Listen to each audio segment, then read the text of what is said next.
ତୁମେ ନିଜେ ହିଁ ତୁମର ଭାଗ୍ୟ ନିର୍ମାତା ଅଟ। ତେଣୁ ନିଜର ଖରାପ ଭାଗ୍ୟ ପାଇଁ କାହାକୁ ଦୋଷ ଦିଅ ନାହିଁ।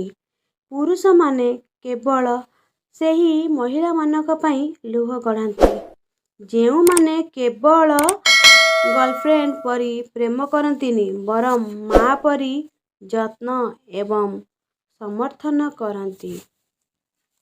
ଟଙ୍କା ଉଧାର ନେଲେ ସମ୍ପର୍କ ନଷ୍ଟ ହୁଏନି, ସମ୍ପର୍କ ନଷ୍ଟ ହୁଏ ଉଧାର ନେଇଥିବା ଟଙ୍କାକୁ ମାଗିଲେ। କୌଣସି ସମ୍ପର୍କ ନିଜ ଇଚ୍ଛାରେ ଯୋଡ଼ି ହୋଇନଥାଏ। କାହିଁକି ନା ଆପଣ କେବେ କେଉଁଠାରେ ଏବଂ କେଉଁଠି କାହାକୁ ଭେଟିବେ କେବଳ ଉପରବାଲା ଠିକ୍ କରିଥାଏ।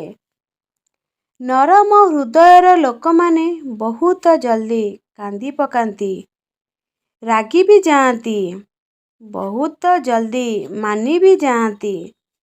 ଆଉ ଏମିତି ଲୋକଙ୍କୁ ଭଗବାନ ବହୁତ ଜଲ୍ଦି ଡାକି ନିଅନ୍ତି।